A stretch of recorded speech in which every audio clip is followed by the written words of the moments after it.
It's time to talk the world's game from an American perspective. Presented by ShopFutsal.com, you're listening to Two Up Front, where we focus on all things American soccer. Now in the studio, your hosts, Baxter Colburn and Simon Provan. And welcome to another edition of Two Up Front, presented by ShopFutsal.com. I am Baxter Colburn. And I am Corey Plath. Well, good day to you, Corey Plath, I guess it is. Good day to you. Good Friday to you as well. 2 weeks in a row. I'm not used to seeing you this often in real life, let alone on radio life. How are you, sir? I'm doing well. You should be very privileged to be able to talk to me this frequently. I am. I can't believe that I'm sitting in the same vicinity as you again. It is wonderful and exciting and exhilarating and all those other big words that make you sound important. Yeah, I appreciate it. Yeah. I like to feel important. Well, you are. You're important to me, Corey, and that's all that matters. If you haven't figured it out by now, Simon Provan is off for one more week. He'll be back next week on the program with us. We've got a great show in store for you today, a couple of big interviews as well to get to it as well. We'll be joined in just a couple of minutes, actually, by the head coach of Bavarians FC, Patrick Hodgins. And then later on in the program, we'll be joined by Jimmy Carlton, the sports editor for OnMilwaukee. And then later on, we'll be joined by FC Dallas center midfielder Kellyn Acosta as well. So definitely tune in for all of those interviews. It's going to be a lot of fun. Jimmy Carlton's going to be talking about the soccer scene here in Milwaukee and the current state of the Milwaukee Torrent. Patrick's got some great news about the Bavarians. And then, of course, Kellyn Acosta will talk about the league-leading FC Dallas right now. Number one in the MLS Power Rankings, of course, and certainly a team to keep an eye on, and also talk a little bit about his time with the U.S. men's national team. It'll be a great, exciting show for you. Corey will be doing a great job, of course, of stepping in as he always does. And we do want to remind all of you, though, before we get too far into the show, that you can find the show here on Fridays on the Sports Podcasting Network at 11:30 a.m. Central Time and on demand on iTunes, iHeartRadio, and Spreaker.com.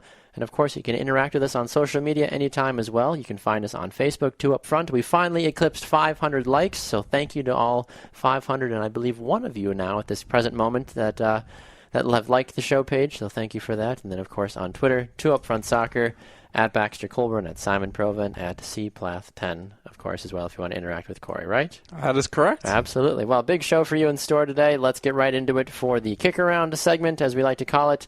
And let's start in England, or in Europe, pardon me. In Europe, we'll start in France. That's where I want to go. I passed high school geography, I promise. We'll start in France. Not talking about France, talking about Portugal, because they emerged victorious. A surprise, I feel like, victor in the 2016 European Champions. They emerged 1-0 thanks to a dying minute goal by Eder. 109th minute he scores. No Cristiano Ronaldo for 3/4 of this game. He leaves in the 25th minute, due to just basically getting the crap beat out of him and twisted and contorted in ways that should only be done on a massage table or physical therapy, because I couldn't imagine having my body willingly contorted like what was happening to him on the field. But Portugal have won. Congratulations to them, defying the odds, and the French have something else to complain about for at least another 4 years. Corey, your thoughts about this game? Two things right away. First of all, who would have imagined that Portugal would be a winner without Cristiano Ronaldo on the field? Not me. And for someone like Eder, which we have heard his name multiple times. We knew he was emerging, yep. And so for him to come onto the scene in a big game like this and make the shot that he did from, I would say, 30 yards out? About that. 30, I'd 35, say 25 to 30 yards out, yeah. So it was a great shot, well-placed ball into the bottom left-hand corner. Yes. And it was beautiful. And to see the emotions on Portugal's faces that they finally won a championship for a country. It's been a long time since I think they've done anything even remotely close to this, I feel like. Yeah, it has been. And the number of stories that came out with Cristiano Ronaldo not being able to eclipse that final win. Mm-hmm. And Messi's been plagued with that too, and now he's finally done it, and you could just see the relief on his face during that celebration. Yeah, oh, absolutely. It was definitely one of those things where as soon as that final whistle blew, you could feel almost like a massive weight was just completely lifted off of his shoulders, and he's like, I can finally relax, and I can finally maybe enjoy myself a little bit more, because he's won everything else at some point, at some time. He's won enough league titles in between England and Spain, And now he's won the Champions League at least once. He's won it twice, I'm pretty positive. And now he can finally say, I've won the European Championships. I understand it's not the World Cup, but you'd like to think that sometimes the European Championships are even a little bit better than the World Cup because you have some of the teams from Africa and Asia that get into, and they're not nearly as good as what you would face even in just the Europeans teams. So I think this will be something that he will take with him for a very long time and cherish and say, you know what, I finally did it. And jeepers, that's what happens when you record apparently in your house and dishes decide to fall. Oh, well, anyway, where was I? I don't know where I was. Either way, though, it's nice to see, though, that Ronaldo didn't have to be the focal point for Portugal to do this, though, I think is at the end of the day, because so many people, as you mentioned, said, hey, if Ronaldo's not on the field, Portugal doesn't have a chance, and they hung in there with a France team that just continued to just berate what was going on for the Portugal defense, and they stood strong. We saw Griezmann, the man who had led the entire tournament, be shut down. Nothing very productive from him the entire game, and Portugal emerge a 1-0 victor. I mean, it's hard to say that any other team really deserved it more. I mean, obviously some folks would have preferred Iceland, of course, but it would have been interesting to see a Portugal-Iceland final had Iceland somehow managed to beat France and then somehow managed to beat Germany as well. But credit to Portugal. I guess I'll ask it to you this way, Corey. Would Germany have done a better job against Portugal instead of France? No, I don't think so. You don't think so? I think just the way that France outplayed Germany, I don't think it would have been any better. At that, just analyzing the play from the back five of Portugal, I'm blanking on the keeper's name. For Portugal? Yes, Ruiz Patricio. Yes, Patricio, yep. He just played incredible. There was so many different saves that he had that were very crucial, and it was incredible to see his athleticism. He's gotten a lot of criticism in the past about different plays. 7 total saves for him on the day. Yeah, it was incredible to see what he was able to do against a very talented France attacking. I mean, you look at the front six basically here. You've got Olivier Giroud, you've got Griezmann, Sissoko, Paul Pogba, Matuidi, and Payet, and that's just the front six that we're coming at. Not to mention, Sagna and Patrice Evra getting up the field as well. And then you had Coman, Martial, and Yannick as well, all come in for France as well. So it's not like he was facing just the backyard, soccer rec team. He was facing world-class players at their positions, and he stood on his head and then some and provided 7 key saves. And at the end of the day, they were able to emerge victorious. Hugo Lloris, only 2 saves on the amount of shots that he faced from Portugal. To be fair, Portugal did not berate the net of Hugo Lloris. They had 10 total shots to France's 18. And at the end of the day, as we mentioned, though, that one shot from midair, you would assume from 30-some yards out the keeper would have enough time. And that's one of those shots you look at, you say, how does the keeper not get there in time? But it's through traffic. It's tucked away in such a close spot that your mind is playing tricks on you. If you're the goalkeeper, you're saying, that's not going to go on frame. That'll be pushed wide. Then as it gets closer, you're like, oh, crap. And then sometimes by that point, you've waited too long and you've second-guessed it, and it's in the back of the net, and that's the game. And then the other thing is he was moving to his left, albeit just a little bit, but that does take some time to reverse directions. World-class keeper or not, it's so hard to change direction regardless if that ball is moving at a mile an hour or 20 miles an hour. And it's not like the ball was going at a speed like you or I would kick it. This is a professional player that he put some power behind it. Well, exactly, yeah. I mean, it was moving. It was along the grass, too, so, I mean, it might have gotten a little bit of help from, possible slick conditions on the field at times too, but 75,000 people witnessed an absolutely surprising and stunning final here between Portugal and France. It'll be interesting to see now in 2 more years once Russia rolls around. Portugal, you have to feel, we'll see. We'll see who they bring. We'll see the condition Ronaldo's in. We'll see the condition Nani's in, the 2 main scorers. I mean, Eder, of course, is going to be looking to make a bigger name for himself. And, there's a lot of different guys. We'll have to see what happens. Yeah, just real quickly, jump back to second point that I had. There has been a lot of criticism for Payet for injuring Cristiano Ronaldo. And I just want to speak real quickly on that. In the game of soccer, accidents are going to happen like that. And there was no intent to injure. It happens, and it was very gruesome, but it was just an accident, and that's all it was. And so I'm sure there's no ill feelings towards Payet from Ronaldo's side? Hopefully not, no. But it looks like it's an MCL sprain or a strain, and nothing more than that. So they'll take some time to heal, but hopefully he'll be back in a shorter amount of time compared to what could have been a tear of the ACL or an MCL or both. Yeah, exactly. I mean, I know it's not necessarily the same situation, but for me when I was playing in college too, and I had my, I guess, career-ending injury technically when I got slide tackled from behind, and it ended up being more of a blessing than a curse because it allowed me to discover a unknown thing that I had going on in my foot because it finally got triggered. And, I didn't have any resentment towards the guy that slide tackled me, or anything like that. So hopefully it'll be something for Ronaldo where he and Payet will see each other and, again, and make amends, hopefully. But at the same time, we know Ronaldo's a fighter, though, too. And he's going to probably come back. And there'll probably be some semi-playful to semi-physical shoving back and forth next time these two see each other, whether it's on the club level or international level as well. Speaking of the international level, one of the things we want to talk about before we bring in Patrick Hodgins, two other things, I guess. The first internationally, though, is what's going on with England. They are looking for a new manager. As many folks know, Roy Hodgson is gone.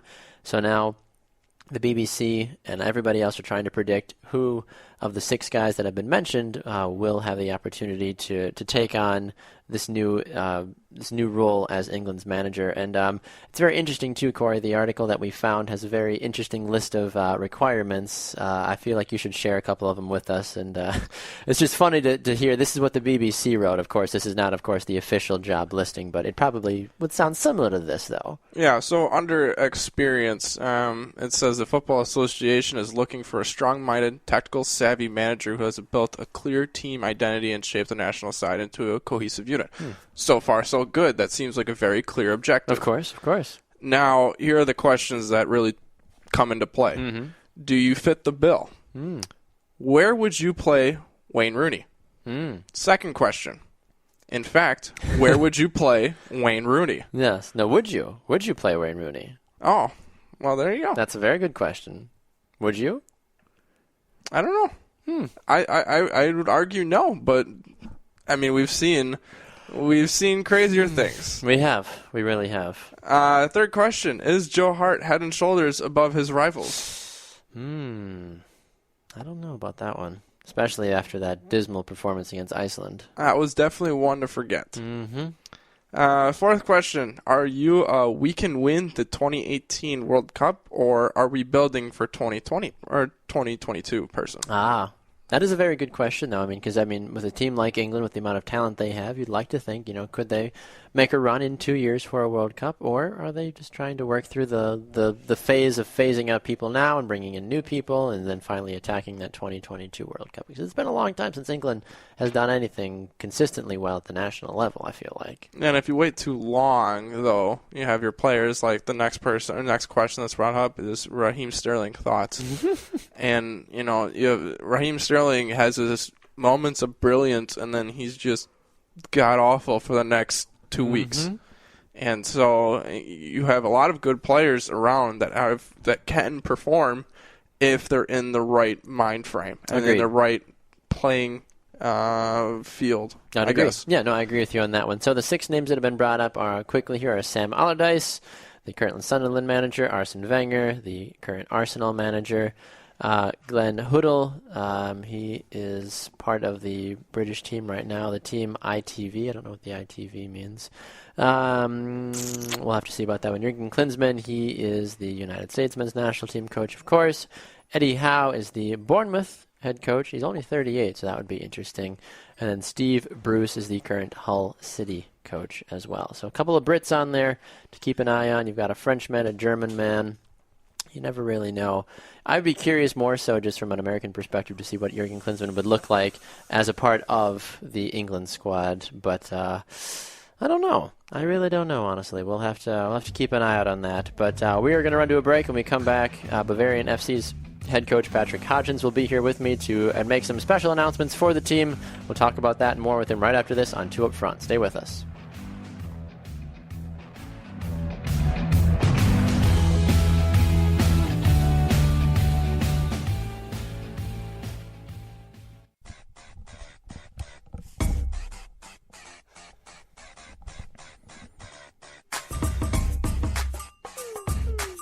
Welcome back inside the program for another edition of Two Up Front, presented by ShopFutsal.com. I am Baxter Colburn. Thanks so much for being here with us on the program today. We've had a great show moving on so far. We are headed here to an exciting thing here happening in the Milwaukee area. We're going to be speaking now to coach of Bavarians FC, or the Milwaukee Bavarians, depending on what major group they're playing in, Patrick Hodgins. Patrick, good afternoon and welcome to the program, sir. How are you doing?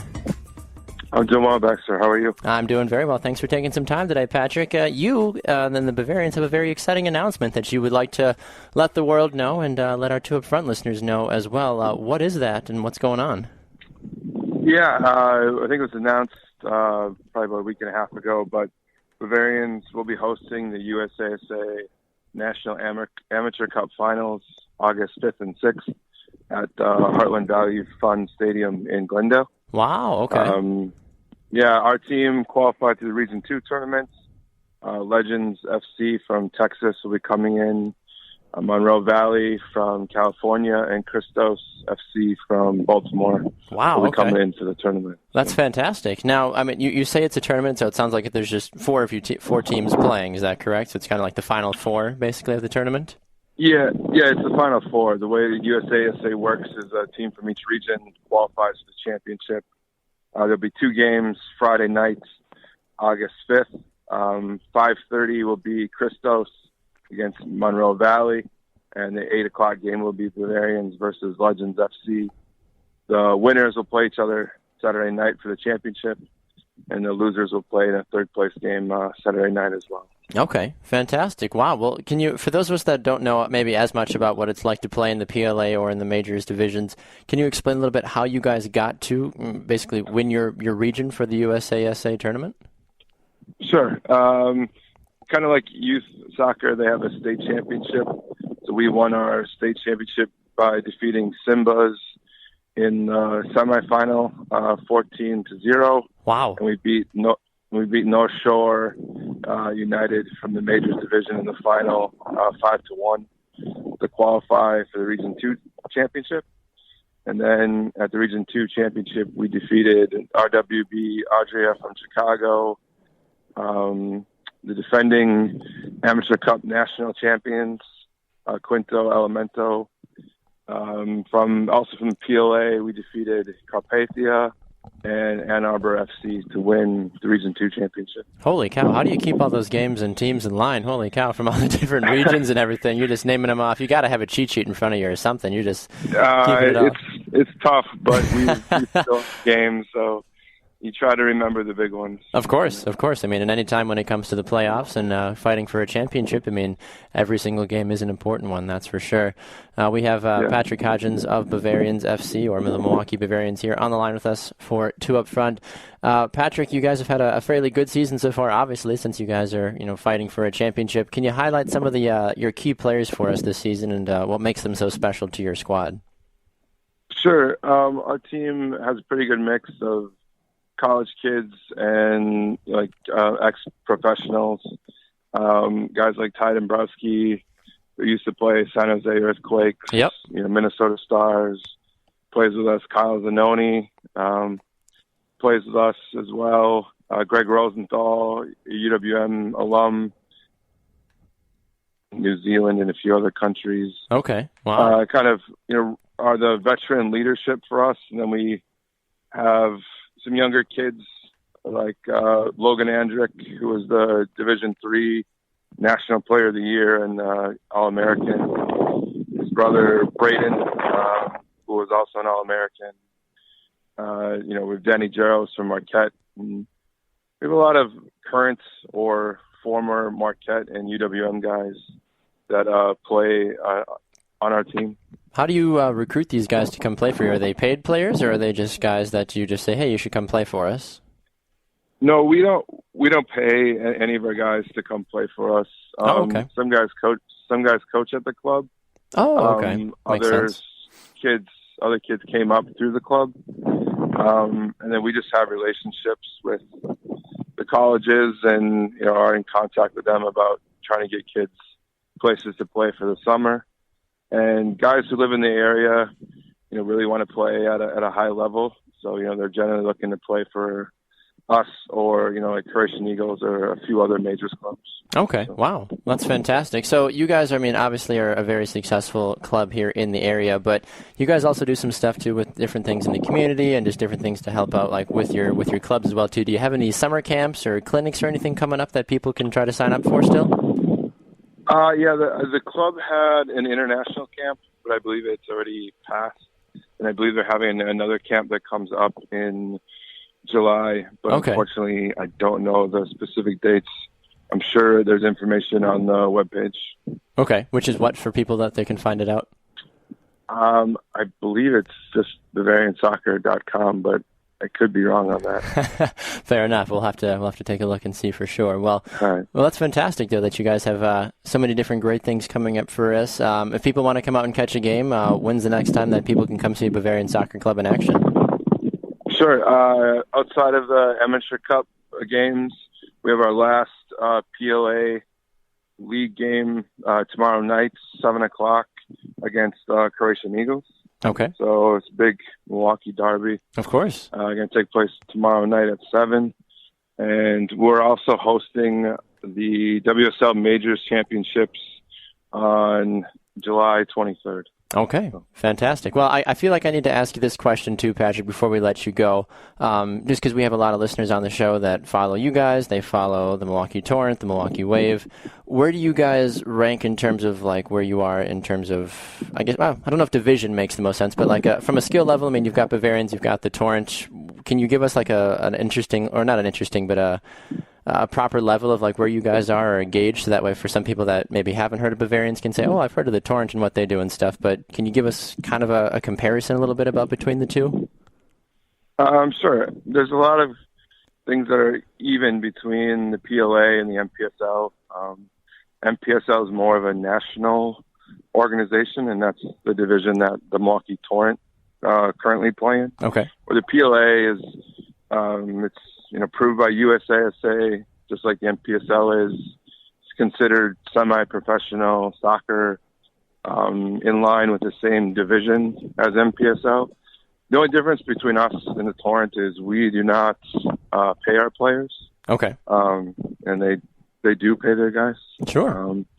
But from a level standpoint, we generally have, I would say, somewhat comparable teams, but not want to say anything boastful, but Sure. I would say for the area we have a lot of similar guys, a lot of ex-college players. I think personally our roster may be better than theirs, but that's just my opinion. Of course. And as the coach too, you get an opportunity to see your guys a little bit more up close and personal too, which every coach would say, I've got the best team and the best roster around, obviously, which is great though. That means you believe in the guys that you have and the way that they play the game, and it's obvious you guys are fighting for another championship. So in that sense, it's kind of hard to argue against that. But just more so from a curiosity perspective for myself, are we ever going to see a Bavarian versus Torrent, or like a Milwaukee derby kind of like little tournament between some of the majors and the Torrent and all the other teams that we have here? I don't think we would be opposed to playing anybody on any given day. We would be down for playing anybody. To be fair, we haven't been approached about playing anybody or about playing the Milwaukee Torrent, but if we were, it was something that we'd have to entertain. Of course. Well, fantastic. Well, Patrick, we appreciate you taking some time here on the program today. You can find out all the information you need to about the Bavarian Soccer Club by going to BavarianSoccerClub.com or find them on social media, of course, as well. Patrick Hodgins is the coach of Bavarians FC, and they've got a huge, huge tournament coming up August 5th and 6th. Patrick, good luck to you guys, and we hope to have another tournament and championship brought home here to Milwaukee. Hey, thanks, Baxter. I really appreciate it. Anytime. All right, we're going to run to a break. When we come back, we've got more in store for you here on Two Up Front. Stay with us. We'll be right back after this.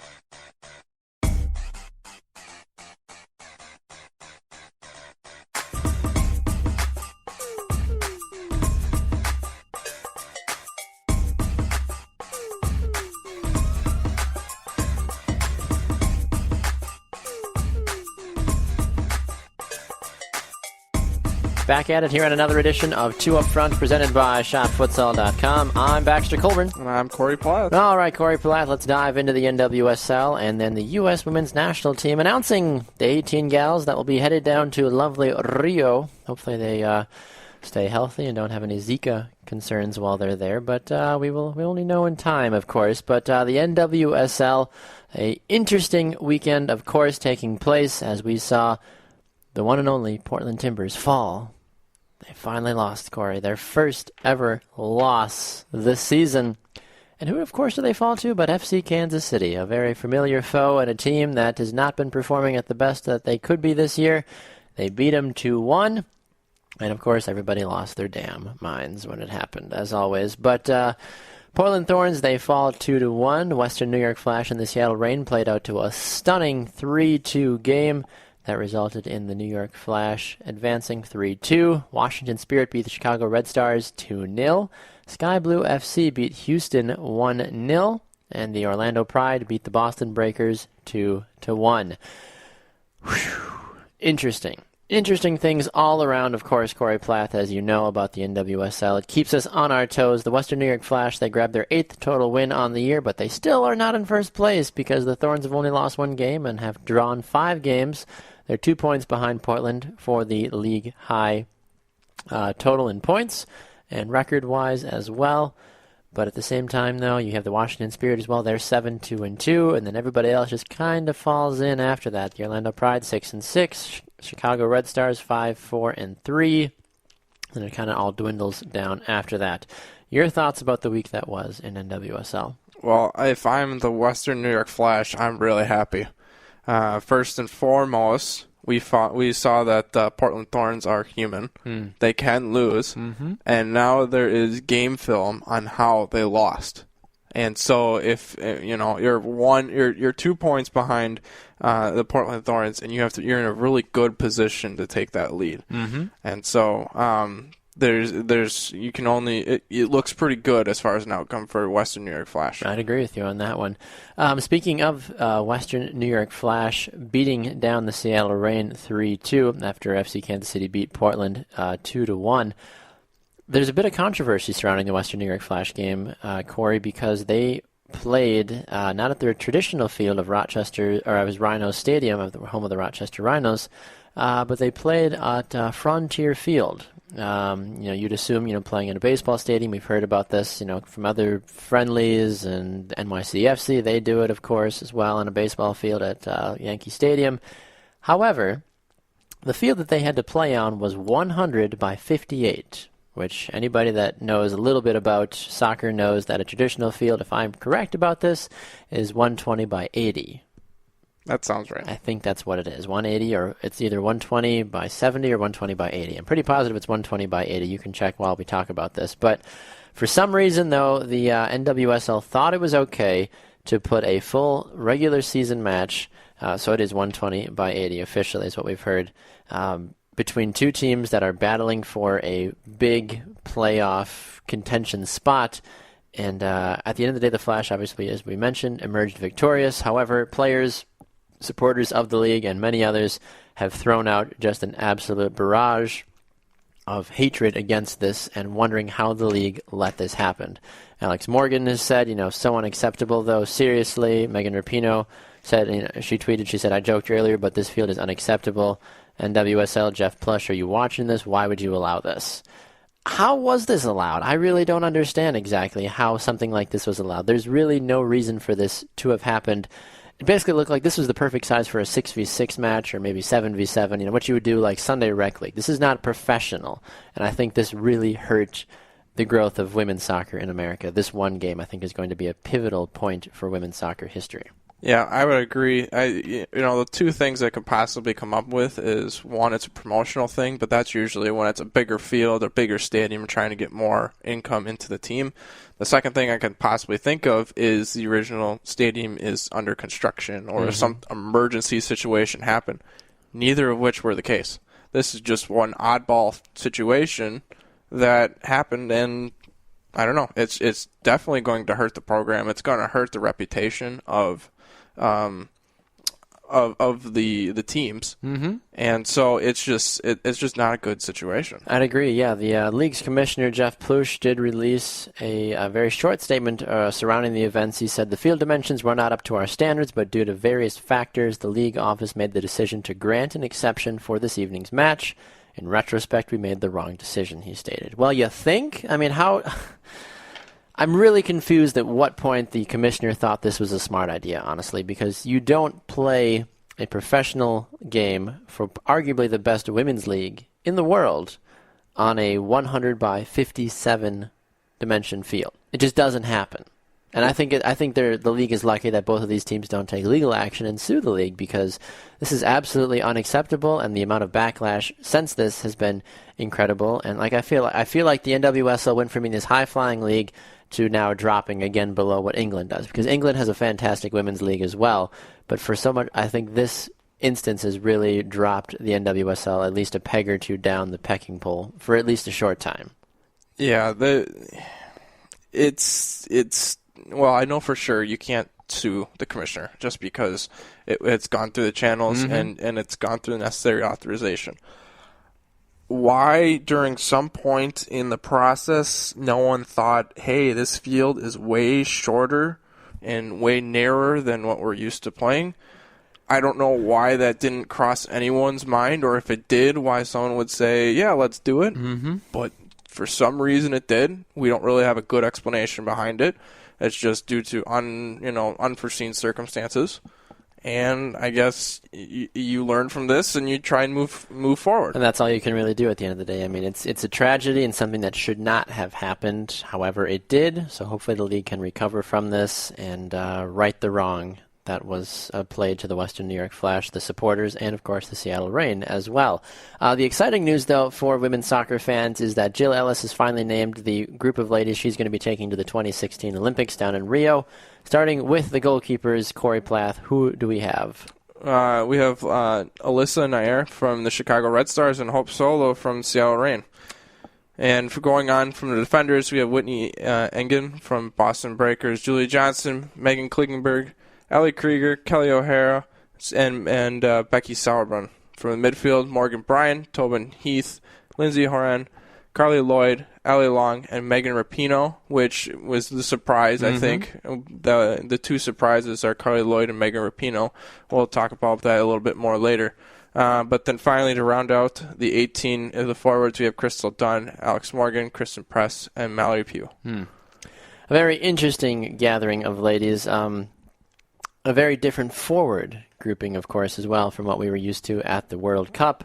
Crystal Dunn, more of a winger. Mallory Pugh, a little bit more of a winger as well. Alex Morgan and Kristen Press, more of your traditional forwards.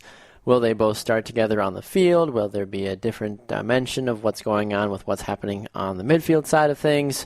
We don't want to forget to mention, of course, the four alternate replacement players: Ashlyn Harris, Emily Sonnet, Sam Mewis, and Heather O'Reilly as well. Heather O'Reilly, a little bit of a surprise that she didn't make the team. However, she is totally fine with it, as from what we've heard, and she said she needs to do what is best for the team, of course, and that's good. That's what you want to hear. There was no resentment, not like, damn you, Jill Ellis, I really wanted to play. It's not it at all. It was, what, it happens.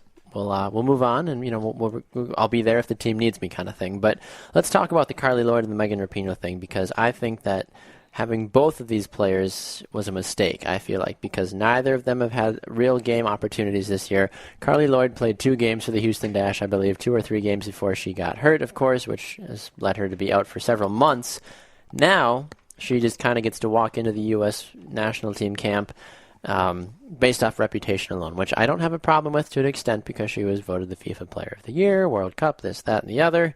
However, there's been other players on this team who are playing at a higher level currently, like Sam Mewis, like Heather O'Reilly, that could fill in for Carly Lloyd. However, Carly Lloyd is also a locker room gal. You want her on your team, regardless if she plays a minute or if she plays 90 minutes every single game, because she's going to be in the locker room firing your gals up.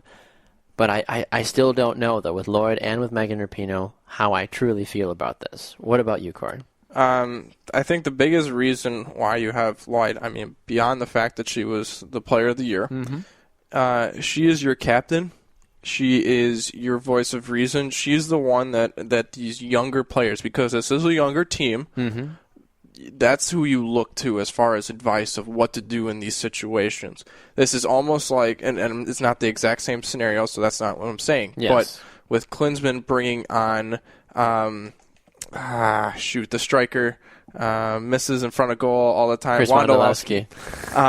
Wando. So this is him bringing Wando for that veteran leadership of knowing what you should do, not necessarily knowing how to execute it, because we saw how badly that went. But it's that veteran leadership for the younger guys and saying, okay, when the games get down to the end, this is what we need to do. And sometimes when you're in that younger position and you may know what you should do, but you can't think through it. Exactly. And that's the biggest hurdle. I agree. No, I completely agree with you on this one, but it's going to be interesting because Crystal Dunn is a gal we've had on the program in the past. We know what she's capable of doing on the wing. We know that she's very dynamic and can burn just about any outside or defender in general player on any team on any given day, and she's incredibly talented, and I think she's going to have an opportunity to really shine in this Olympics. However, I'm just not sure where she's going to fit in with the players that have been brought, because you and I, before we went on for the segment, were trying to figure out who was going to play where in the midfield, but we know that Crystal Dunn can play the midfield as well. Are Morgan and Press going to play at the field at the same time from the forwards? Where does Mallory Pugh fit into everything? Morgan Bryan, Tobin Heath, Carly Lloyd, maybe Ali Long are going to be your starting four at midfield. Like, there's a lot of different options of what you need to look at. But at the end of the day, I feel like the midfielding is kind of where the whole thing kind of gets skewed based off the 6 players that were chosen.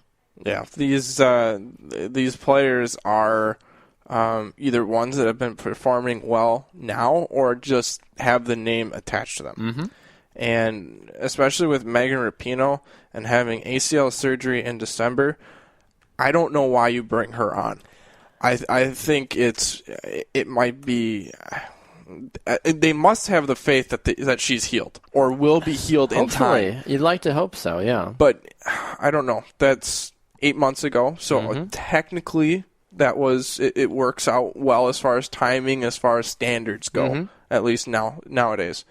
But is she going to be ready in game shape by the time? I don't know. I don't know. I really don't know, honestly. I mean, I still think that the group of players that Jill Ellis is bringing with her is going to produce at a high level. I feel like the gold medal is still very attainable with these gals because it's not just a ragtag group of players. So I still think that they're going to at least make it to the semifinals at minimum. Yeah, I'd agree, unless they pull out of Rio due to Zika. That's also been on the table. Still a possibility. Yeah, they haven't left yet, obviously. All right, we're going to run to a break. When we come back, we've got 2 great interviews coming up for you. Jimmy Carlton of OnMilwaukee will be here, and then Kellyn Acosta of FC Dallas as well. You're not going to want to miss it. Stay with us. You're listening to 2 Up Front, presented by ShopFutsal.com.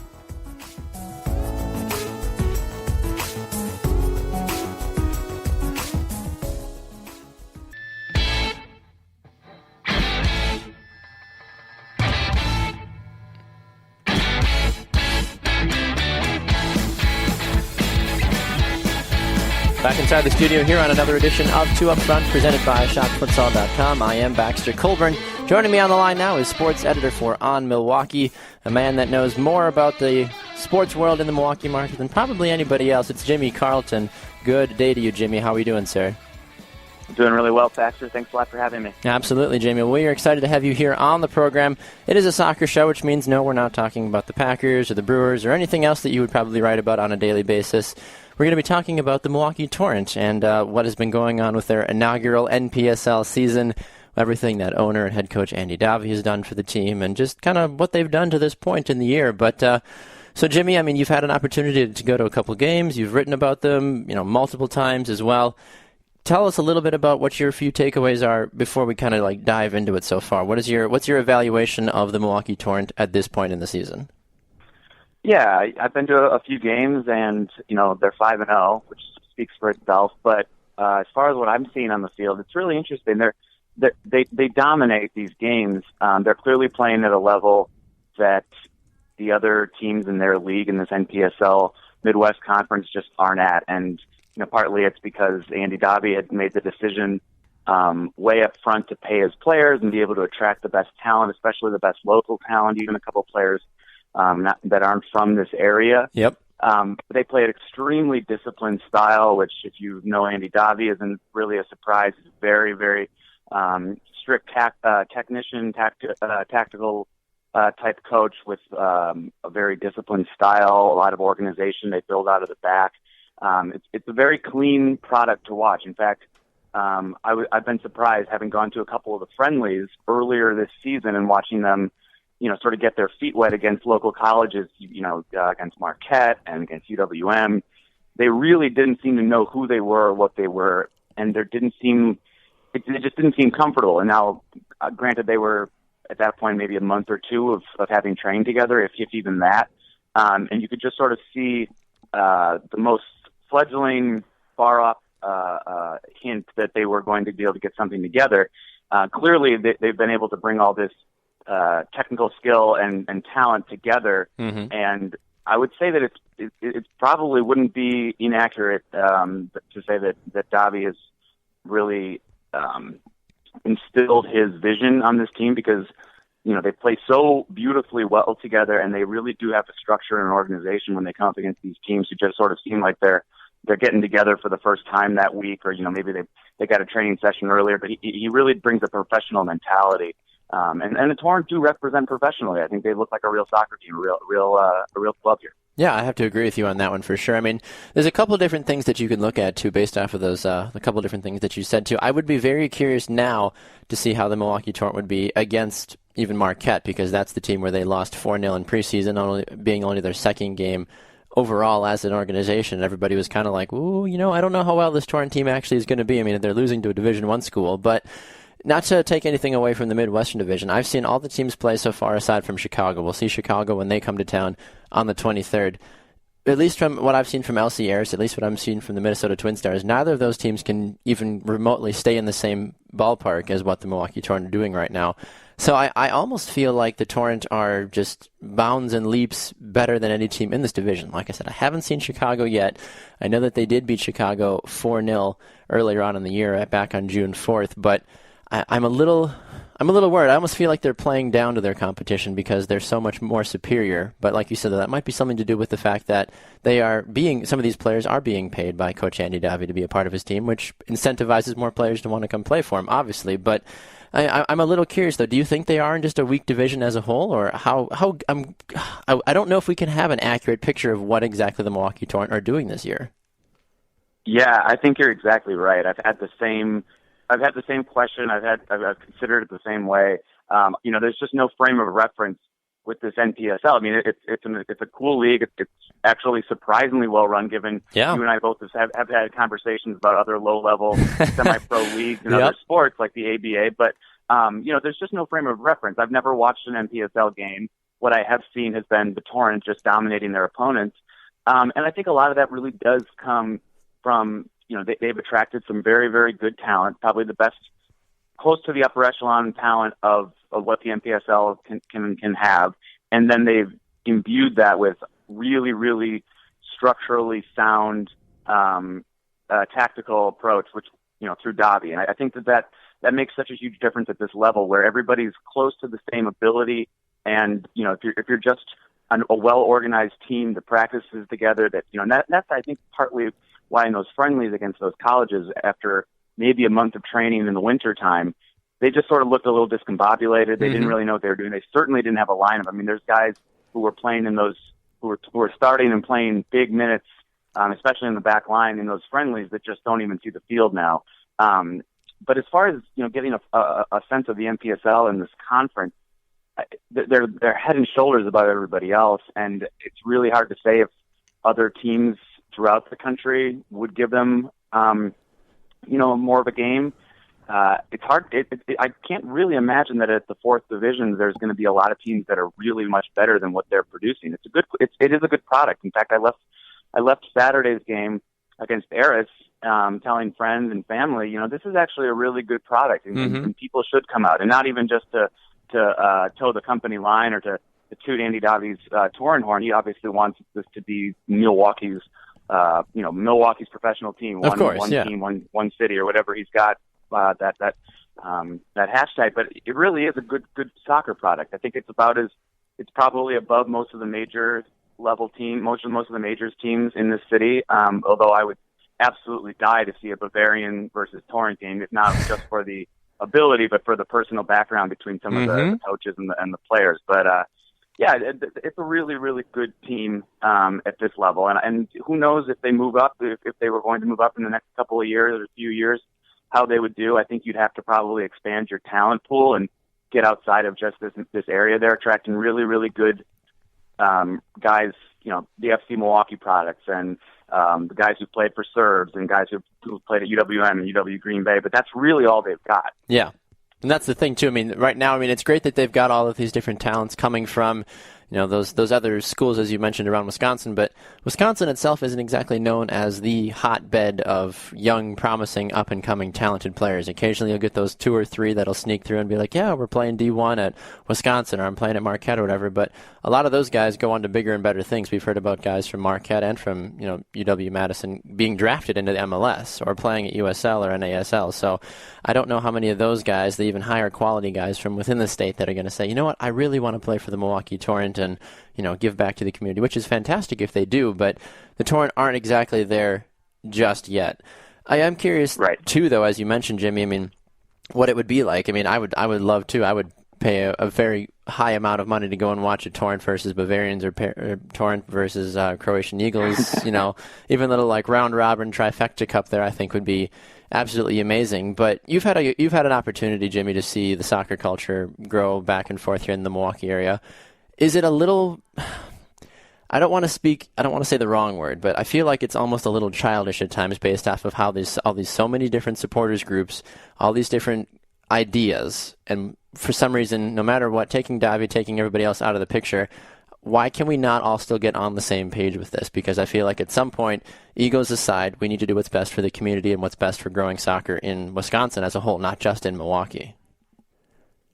Yeah, well, I spent 4,000 words on this topic maybe a summer or two ago when I was with Fox, and it's pretty much exactly like what you said. It is childish, and it's very, very frustrating from a soccer perspective, not from a journalist perspective, to sort of talk to these different major players and the different groups within the city and the surrounding area, and sort of be incredulous that they can't work together, that they don't sort of, if not share the same vision, at least sort of support similar visions.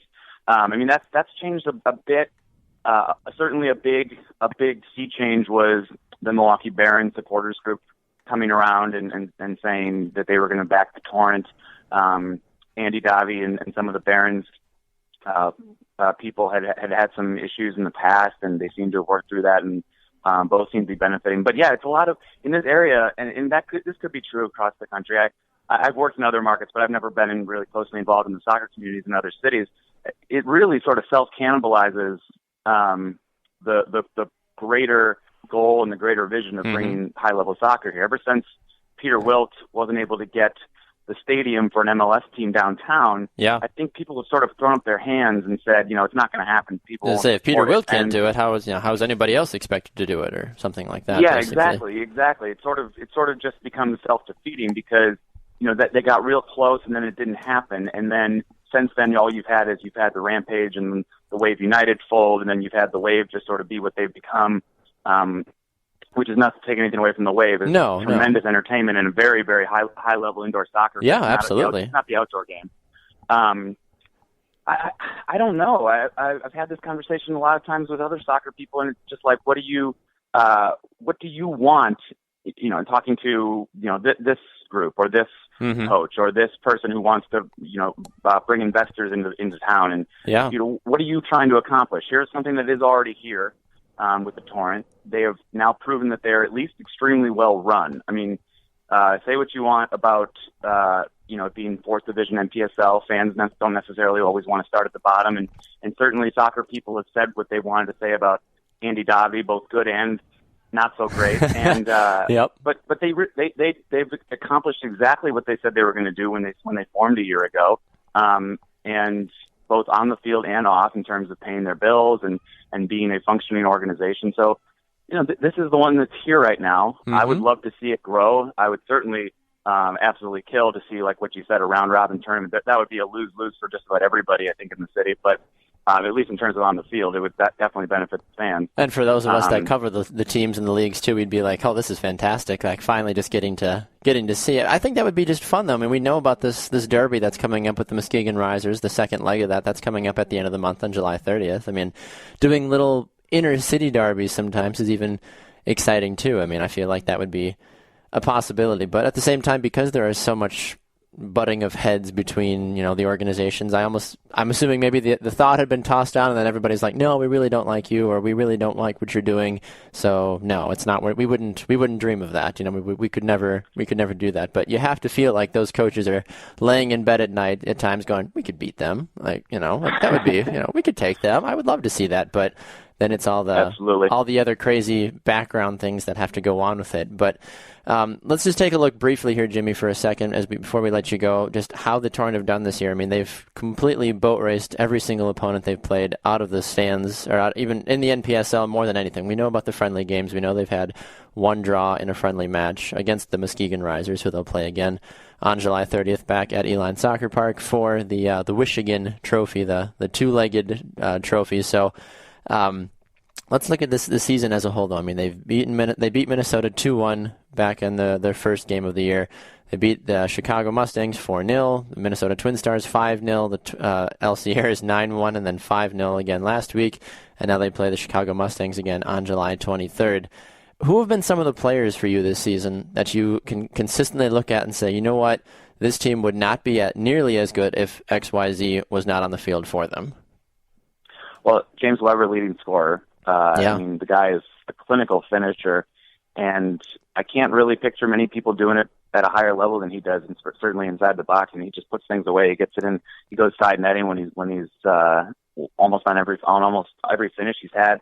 For me, Ian Bennett, I was a big Ian Bennett fan, I am a big Ian Bennett fan as what he does for the Wave and for the community, and just how excited he is about soccer in the city and with the youth. But on the field, he's just as much of an impact player. I mean, they play him out wide as a wing outdoors as opposed to a striker indoor game.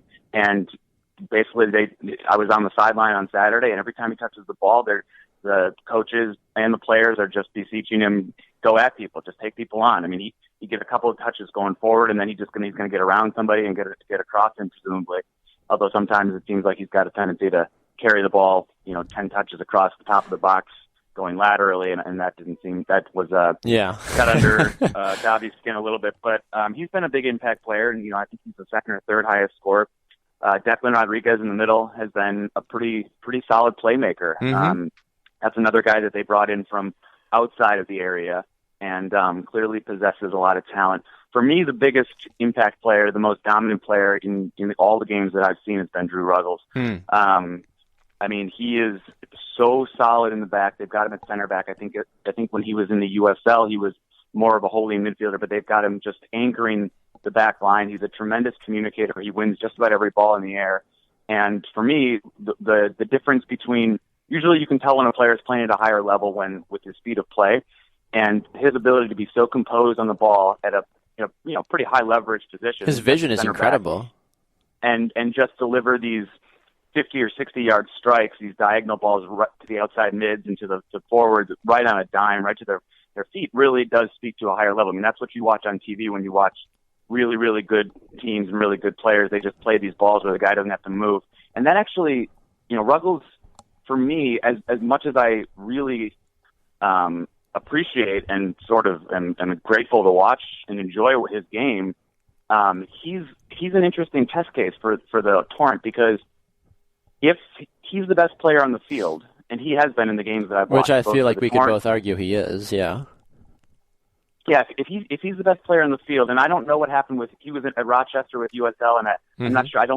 Andy said he didn't get his contract extended, and I'm not sure. I won't even pretend to know what happened there. If it was a form or an ability issue, or if there was something else going on. But if he wasn't able to go to stay in the USL, which is the next level up, which is presumably the track that Andy wants to take as he builds this thing up, and that's your best player far and away. I just don't know. I mean, you probably do have to attract some better players. I don't know if you can build with the core you have to get to that USL level. No, I'd agree with you on that one too. I mean, that's always what you hear. I mean, we had Justin Davis of Minnesota United on our program a couple weeks ago, and we asked him, I said, hey, when you guys make that jump from NASL to MLS, do you know how many of you guys are going to be kept on the roster? And he's like, honestly, no, none of us know yet. There's been no talk. There's been no contract. He's like, I'd like to hope so.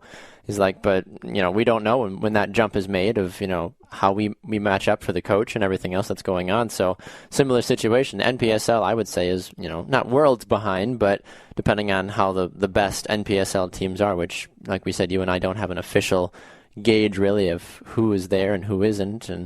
But I feel like if there were several more Drew Ruggel-esque style, composed, confident, skilled players on the field, well then yes, you could take this Torrent team and you could drop them in USL and then say, hey, you're going to be at least competitive. You might not win a championship, but you might at least be competitive. And, that might be, at the end of the day, that's kind of what you want at the end of the day. I mean, one other player I want to highlight really fast, too, I think has to be, he hasn't done a whole lot because he hasn't had to do a whole lot all year, but it's been goalkeeper Nick Berry, though, too, I feel like. Yeah. I mean, just an absolute wall back there on defense, a tremendous communicator, had an incredible penalty kick save, too, in this last match against LC Ayres to keep his clean sheet. He's only conceded, I believe he's only conceded 2 goals all season long in NPSL action. So that right there, I mean, if there was an all-star game, I feel like Nick Berry would be at least in contention for what that would be to get him in there. But another incredible player. Yeah, you hit on the major points that I have for Berry, which is, when your team scores 25 goals and you've only really had maybe 25 chances against you, it's probably pretty easy to get, bored or sidetracked or just, I don't know if rusty is the right word when you're sitting in goal, but just sort of sitting around there and maybe not in optimal form preparation-wise, but he really stays engaged. He's always yelling, like you said, the communication. He's always yelling at the back line. He's very encouraging. He's pretty constructive with what he says, and he's always talking. He's always pointing. And then that penalty kick save, they basically asked him to make one play. That's all he had to do on Saturday. And he did, he guessed right. He made a terrific save and kept that clean sheet. Yeah, and that's talking with him a couple different times off the field. He said that's not just a testament to assistant coach and goalkeeper coach Mark Litton's training. He said that's why we stay 2, 3, 4 hours sometimes extra after practice, is to work on that 1 second, that 3 seconds worth of reaction. He's like, if you get it wrong, he's like, that could be the game, that could be a championship, that could be a loss right there. He's like, you have to be engaged at every single second of every single game. He's like, that's why we do what we do, and I think it's paid off incredibly well for him. So, but Jimmy, I appreciate you taking some time today on the program. Where can people find your work and find you on social media as well? Well, you can definitely find everything I write about sports on OnMilwaukee.com, where I'm the sports writer and sports editor. It's been a lot of Bucks and Brewers lately, but I try to get the Torrent in there as much as I can. And then definitely follow me on Twitter at JimmyCarlton88. Fantastic. Jimmy Carlton, thank you so much for stopping by the program, sir. We hope to have you back on again in the future. Thanks a lot, Baxter. We're going to run to a break. When we come back, we've got more in store for you. Stay with us. You're listening to 2 Up Front, presented by ShopFutsal.com.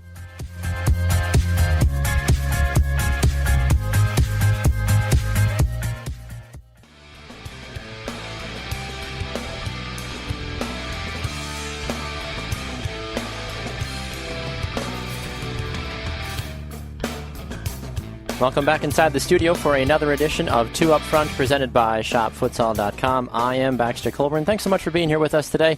As we continue to move on with the show, we get to go to another MLS interview here on the program.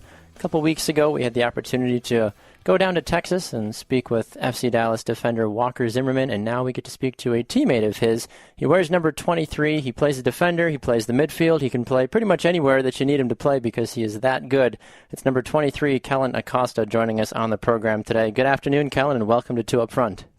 How's it going? Thanks for having me. Absolutely, Kellyn. Well, can you help us settle the debate right away? Where do you technically play? Are you a defender? Are you a midfielder? Does it not even really matter to you? What do you like to do? I just rather be on the field anywhere, but my preferred position is center midfield. Okay, center midfield. So we can at least have a little bit of clarification on that, because from everything that I've seen and heard about you, and even watched you play sometimes too. Sometimes we'll see you out at the fullback positions. You've done a great job of playing that center, holding mid before, and It's good to see, though, that you're such a versatile player at even such a young age, though, too. I feel like that's what makes FC Dallas so good, is that they have so many players that can really step outside their comfort zone sometimes and do whatever is best for the team. But talk a little bit about FC Dallas right now. Kellyn, you guys are top of the entire MLS right now with 37 points. You haven't lost a game at home this year, too. What do you guys attribute to your success so far here before the All-Star break? I just think our team chemistry has been at an all-time high right now. I think the guys, they just really enjoy playing with each other. And even in practices, we're just very competitive. Everyone just wants to push each other to be the best they can be. And then on the field, we're just getting the job done.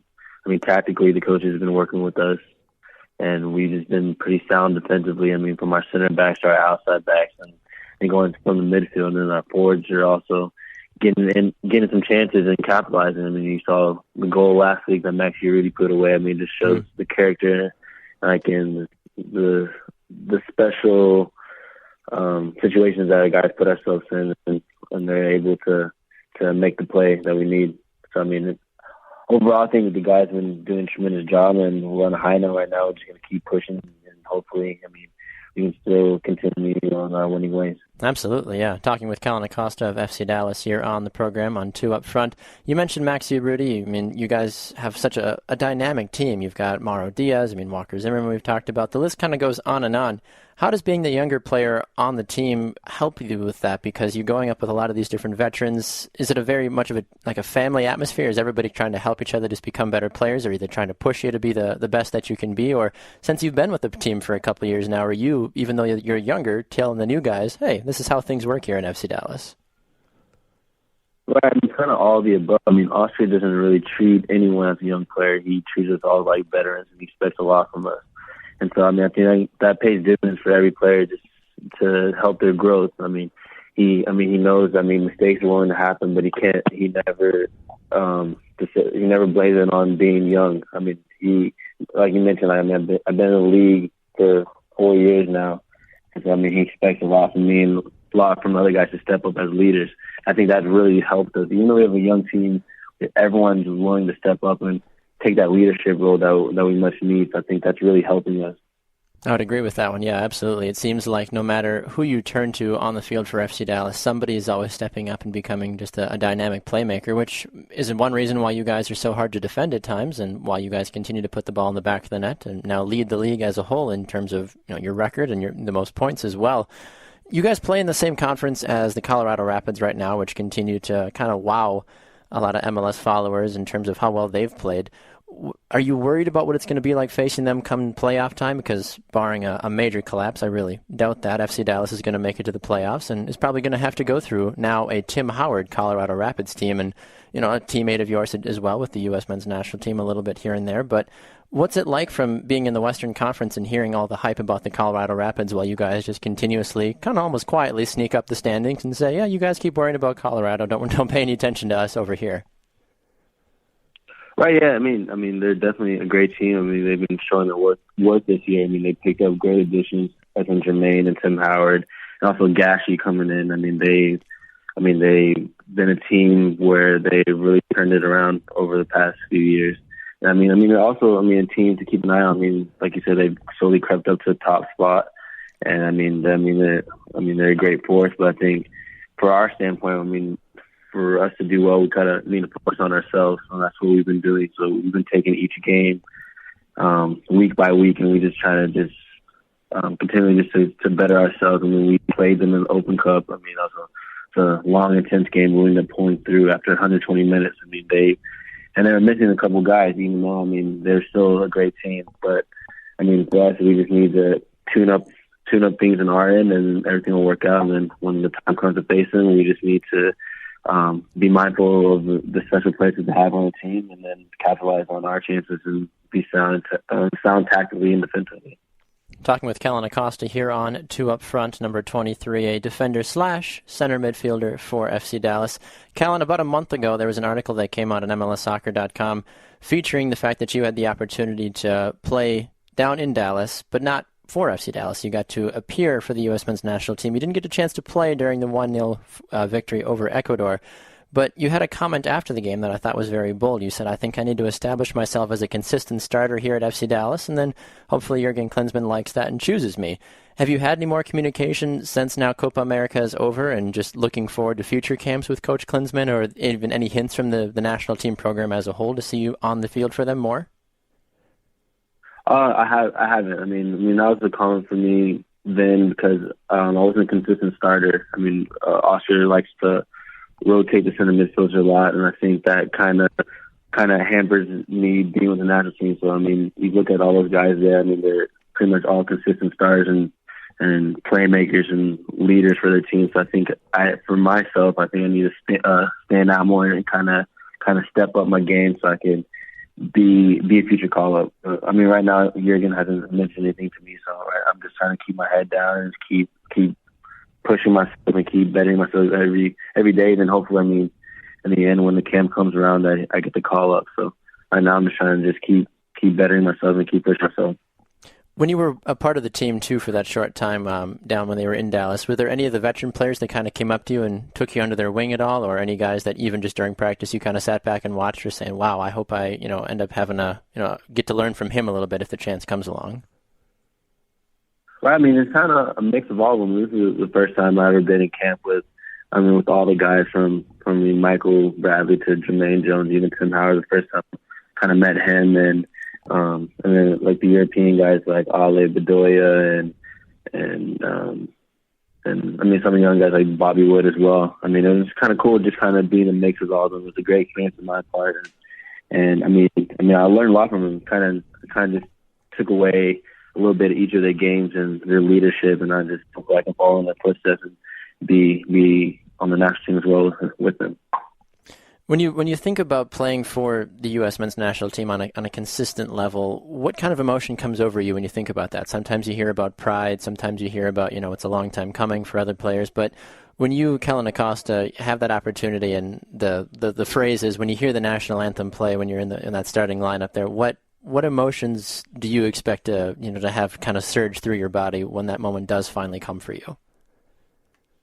Well, I mean, every time the national anthem plays, I get butterflies. I mean, it's just an awesome feature that I get to play for my country at the highest level. I mean, it's always exciting to get the call up, and I have a sense of pride that I get to represent not only the country as a whole, but my fans as well, FC Dallas, and also the town that I grew up in. I mean, I get butterflies, and I get a little nervous at first, but once the game starts, I'm totally tuned in, and I'm excited to go out there and give it my all for my country. Of course. That's fantastic to hear. A couple other questions here before we let you go. FC Dallas, as we all know, top of the league right now as they continue to move forward. Some upcoming games for you guys that are going to certainly push you and challenge you. You're going to go on the road and take on Seattle, tomorrow technically, and then you guys have a quick turnaround and play Chicago on Saturday. 2-game weeks I always feel like are a lot of fun, but at the same time very tiring, and you kind of have to do this back-to-back weeks as well too when you have a U.S. Open Cup game and then you have another game against Colorado that Wednesday, Saturday. How are these next 4 games going to affect you guys going forward, and how do you personally stay fit and ready to be called up for each of these games? Well, it's definitely going to be tough. These last few weeks have been a whirlwind. We've been traveling and playing a lot of games, but I think for us just to be mindful, just to take care of our bodies as much as possible, eating right, sleeping well, getting the ice rest, do everything possible to get an edge. There's a lot of games, so I think Oscar is looking at maybe to rotate a few guys to get guys some rest, but now is the time for everyone to step up, and I know everyone's glad to do so. For our team, we have a lot of depth, so anyone that gets placed in the starting lineup, they know the system and they're ready to go. Everyone's itching to play. So, we have no problem in doing so. So, whoever goes out and comes back in, everyone knows the system. Everyone knows what they're capable of. It's just like no one's ever left. So, for us, I think we just have to be very mindful of the games coming up and rehab and recover as much as possible and get ready for the next game coming up. Well, fantastic. Well, Kellyn, we wish you the very best going forward for FC Dallas, and we appreciate you taking time here on Two Up Front today as well. Kellyn Acosta, number 23, a central midfielder for FC Dallas as well. As we mentioned, there's some upcoming games, 4 games for FC Dallas, so if you are a big FC Dallas fan, go and check them out and cheer them on as well. So, Kellyn, thank you so much, and we hope to have you back on the program again in the future, sir. I appreciate it. Thanks for having me. Anytime, sir. All right, we are going to run to a break. When we come back, we've got more exciting action in store for you here on Two Up Front. Stay with us. You're listening to Two Up Front, presented by ShopFutsal.com.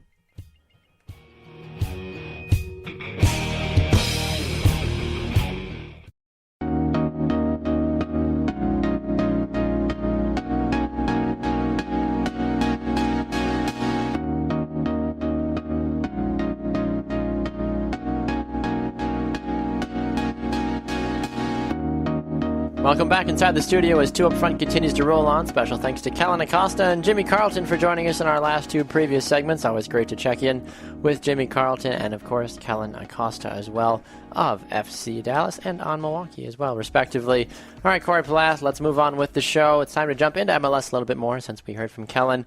Let's take a look back at the week that was and the week that is to come here in MLS. It's an interesting week in MLS, as there's 2 different weeks within a week, basically. There are games that took place on Wednesday night, and there'll be games that'll be starting here tonight, Friday, all the way through Sunday as well. But that's not important right now. What is important is what happened this last week in Major League Soccer. Some snooze fest. Let's just get through those right away. Orlando and Houston drew 0-0. FC Dallas beat San Jose 1-0 thanks to a Maxi Urruti fantastic bicycle kick. The LA Galaxy beat the Seattle Sounders 1-0. No one really cares. Toronto FC beat Chicago 1-0. Nobody really cares. RSL and Montreal drew 1-1. The Red Bulls in Portland drew 0-0. And Vancouver and Colorado played to a thrilling 2-2 draw. Now the games that actually had more, clear winners, basically, in this one. Philadelphia Union, they manhandled DC United 3-0. A very exciting performance from the Philadelphia Union, who continue to assert themselves as a top team in the Eastern Conference. 3 goals in the span of 27 minutes for the Philadelphia Union. And you have to wonder how real this Philadelphia Union team actually is. Are you buying into what the Union are doing right now, Corey? It's hard to, just due to past performance of prior seasons. Sure, I can understand that. But they are definitely making a push, and so it'll be interesting to track what they do for the next couple of games. Mm-hmm. But I even contend if they're even getting draws for the next couple of games, they're someone to watch out for. I'd agree with you on that one, yeah. It was nice to see Philadelphia. They move into second place in the Eastern Conference with 29 total points, 8, 5, and 6 on the season, 32 goals for, 26 against, for a +3 goal difference, the best in the Eastern Conference. The game that I'm excited about to talk about, the New England Revolution put a beat down on the Columbus Crew. Kai Kamara facing his old team. Lee Win got the game going in the 3rd minute with a stunning volley to the upper right, or a stunning shot to the upper right-hand corner, left-hand corner, depending on which way you're looking at it, to get things rolling from there. An own goal off a Will Trapp in the 34th minute kept things moving. Ola Kamara scored in the 42nd minute to make it 2-1 at halftime, and then Kai Kamara put the game away in the 71st minute after a good heads-up, awkward play in the box between a couple of Columbus defenders, and Kamara pounced on the ball and slotted it away. The Revolution, with that victory, moved to 6th place in the Eastern Conference, 22 total points, 5, 7, and 7 on the year. They've won 3 out of their last 6 games. However, they were on a 3-game losing streak until that game, Corey. I'm excited, obviously, as a Revolution fan, to have them win a game, of course. However, I still don't really count the 6th place in the Eastern Conference once we found out that there are going to be 6 teams from each conference making the playoffs now instead of 5 like it used to be. So I'm really not counting the Revs even really in the playoffs right now, of course, until that actually happens. And I'm like, yeah, the Revs are in the playoffs. But even still, 6th place is kind of just like the participation trophy, I feel like, of the Eastern Conference. It's like, hey, you're in the East. It's great that you're here. You can get in the playoffs because you just happen to have just barely enough points, but not enough points to really be that good. Yeah, you say that now. But as soon as they start winning... That's what I said, though. I'm like, once the Revs get into the playoffs, I'll be like, they're in the playoffs! But, honestly, for right now, as a fan, I'm like, 6th place is not good enough. It's just not. Yeah, and, if you're a Revs fan, you really have to be concerned because you look at their away stats. Horrible. 1 win, 5 losses, and 3 ties. And if you're going to make it, you can't win on the road, you're done. No, you can't terrible. expect because you look at some of these other teams, Philadelphia Union 7-1-2 at home. New York Red Bulls 7-2-1 at home. I mean, every single one of these teams does really well at home. And so it's just concerning because if you're going to do well in the playoffs, you have to be able to play. I'd agree with you on that one. It's interesting, though, because you look at the Union and the Red Bulls. Both of them have a worse road record than the Revolution do right now. It's very interesting and not something that you see every day. The Philadelphia Union are 1-3-5 on the road. The Red Bulls are 1-2-7 on the road. The Revolution, as you just mentioned, 1-3-5 on the road as well. So technically they're tied with the Union. But it's interesting, though, that the Revs are struggling on the road, yet the two of the top teams in the East, which let's all stop for a moment and realize, we're talking about the Eastern Conference, the worst of the two, obviously in MLS, the joke, the punchline of so many things in MLS. However, it's just very interesting to know that even though the Revs are so far down the standings, that they're also very close, though, to those riding high in the East.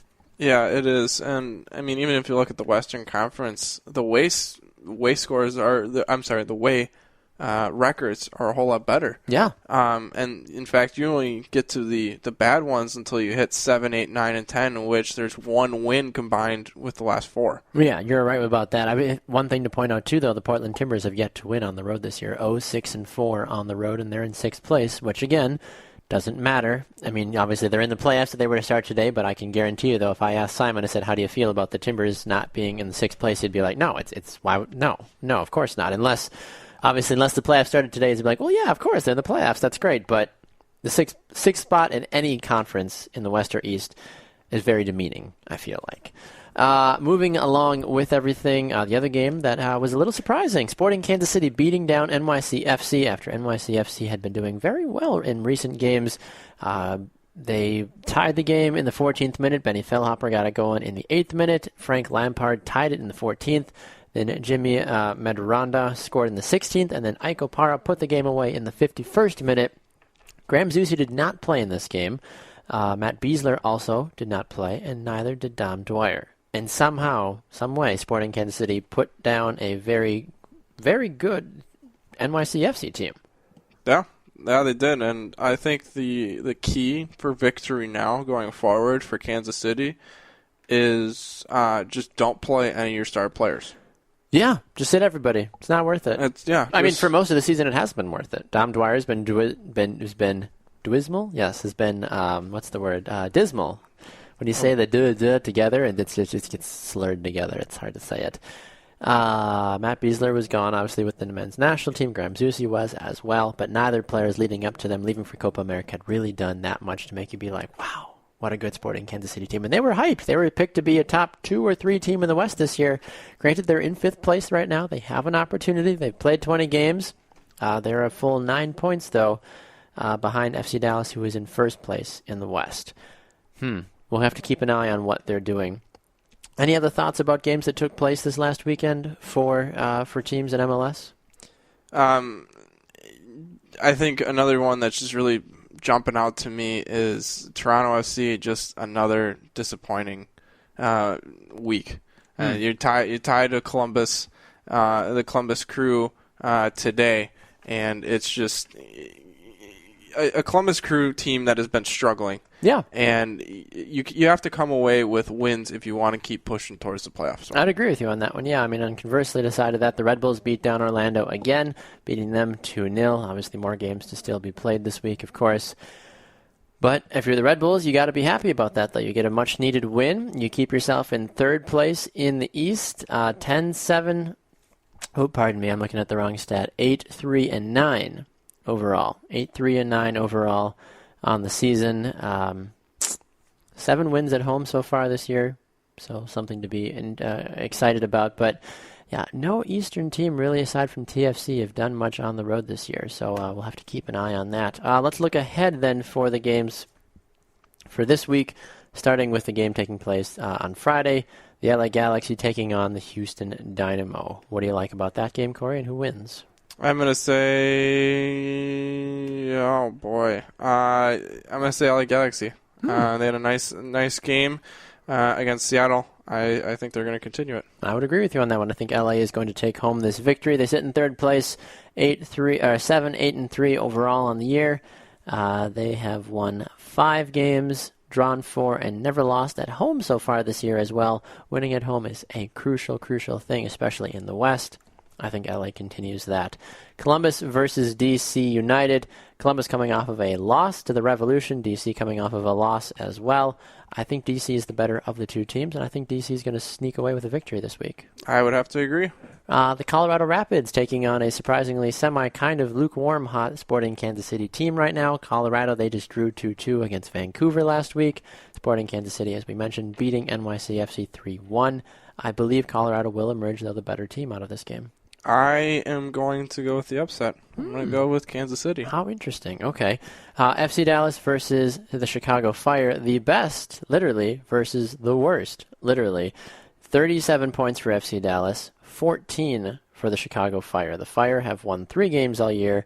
FC Dallas have won 11 on the year. FC Dallas is home. They are 7-3-0 at home this year. Does Chicago have any chance at all, who have yet to win a game on the road this year? I think the only chance that they have is maybe scoring a goal. But that'll be about it. I think there's no way that they're going to win this game. Yeah, I'd have to agree with you on that one, honestly. Another interesting game right after that, though, will be RSL and the Revolution. RSL, they are undefeated at home this year, actually. They are 5-3-0 at home. While on the flip side, the Revs are 1-3-5 on the road. Rio Tinto, a hard place to win at, but this is not the same RSL team that it has been in years past. Will the Revolution find a way to pull out a victory in this game? I'm going to say no. I would say just home field advantage is big. Second of all, RSL has been playing well. And New England, on the other hand, is sporadic. You're right. I would agree with you on that one. Sorry, I didn't mention FC Dallas winning the last game, so my apologies for that one. I am going to have to go with a draw this week, actually, because I feel like Kai Kamara is finding his footing, and I think the offense is starting to click. However, the defense is still very sketchy for most of this, the last couple of games. RSL, I think, is going to find a way to either score first and or concede first, and then somehow it's going to end in a draw, because with RSL, though, doing that final bit of scoring to wrap things up, I feel like, whether the Revs go ahead early or whatever it is, I think it's going to end up being a draw in this game. Vancouver and Orlando. Things continue to go from bad to worse for Orlando. Vancouver, I think, is going to run away with this game. No contest at all, really, from what Vancouver's done. Yeah, I would have to agree. Orlando, quick facts, they are 4-9-5 on the year. 3-7-0 at home, so they haven't lost at home this year, but 1-2-5 on the road. Vancouver, they've done a good job, but they are 4-4-2 at home this year, 3-0-6 on the road. So I'm going to keep in mind going forward. I have Vancouver winning, San Jose and Toronto. I'm going to go with a draw. Really? Okay. Yeah, for me, I mean, it's hard right now because Toronto, they're coming fresh off of a draw here from this last week, but they have a short week, and then they have to go out to San Jose, where San Jose have done a good job of defending the home turf. They've only lost once. They're 5-3-1 at home this year. TFC, though, one of the best road records in MLS with 3-3-5. You got to kind of wonder if they're going to be capable of going into a place like San Jose, but San Jose hasn't been playing well recently. I think TFC does go in and takes the victory, honestly. You do? I do. A game that I'm sure my co-host Simon will be trying to find and follow on this coming weekend will be Portland versus Seattle, the Cascadia rivalry for the ages, as so many people love a good old-fashioned Portland-Seattle game. Both teams aren't playing very well. However, I think Portland is going to play slightly better and emerge victorious. I would have to agree. Montreal and NYCFC. The Frank Lampard-Didier Drogba reunion that we've all been waiting for. Who will emerge victorious? NYCFC. I agree with you on that one. And then Philly and the Red Bulls to close out the action for the week. I'm going to go with the Red Bulls. Oh, the Red Bulls. I'm going to go for a draw on this one, actually. Based off of the Union and Red Bulls' recent run of plays, I feel like these two teams are fairly equal, and they will continue to be equal on the field as well. We're going to run to a break. When we come back, we're going to do our I Believes and wrap things up for another edition of Two Up Front, presented by ShopFutsal.com. Stay with us.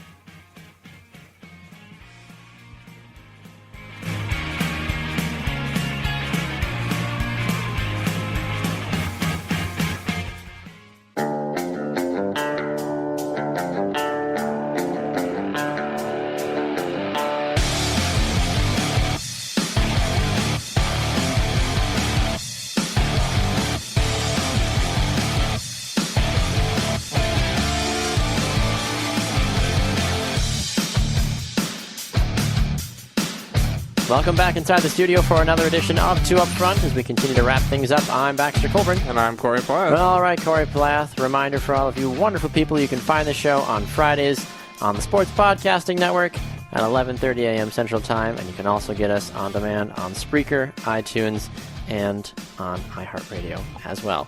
All right, Corey Plath, it's time for a fun and exciting segment that you enjoy, I know, immensely.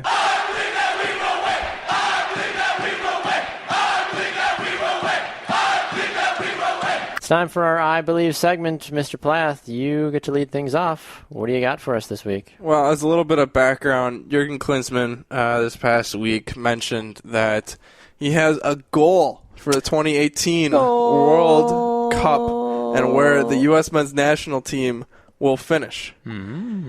He says that the goal is reaching the semifinals just as they did in Copa America. So this relates to my I Believe segment. I believe Jurgen Klinsmann is full of it if he actually thinks that the U.S. men's national team in their current state is going to reach the semifinals of the 2018 or the 2018 World Cup. Hashtag truth. Seriously though, does he really think that is gonna? Unless he knows about some outstanding players that we have no clue of that are going to join the team. There's just no way. I mean, I don't see it.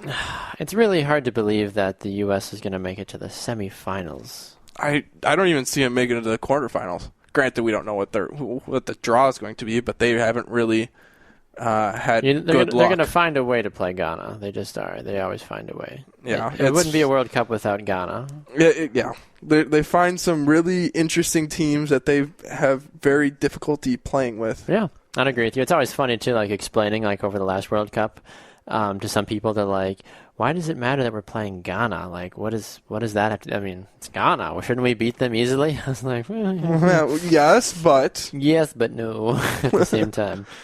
All right, I believe that the U.S. women's national team, despite having an odd roster, will find a way to overcome Zika and all other adversity and win the gold medal at the Women's Olympics. Interesting. I do believe so. Yeah, that's what I think. It's the way it works, I guess. Yeah. Have you been playing Pokemon Go at all, Corey? I feel like I need to ask you. I have been playing Pokemon Go. Have you? And how have you fared so far? Not as well as most people around where I live. Really? I see, like, I don't know, anyone who knows about the combat power stuff. They're like thousands, and I'm like low hundreds. Oh, I'm like, Lord. Oh gosh, I have no time to play this. Combat power. Yeah, I think my highest one is not very high. I mean, I'm trying to play right now as we're going about this. There's a rat-a-tat on my soundboard. Got him. All right, crisis averted, everybody. All right, well, thank you so much for tuning in to another edition of Two Up Front, presented by ShopFutsal.com. A special thanks to our three guests this week: Jimmy Carlton of OnMilwaukee, Patrick Hodgins of Bavarians FC, and Kellyn Acosta of FC Dallas as well.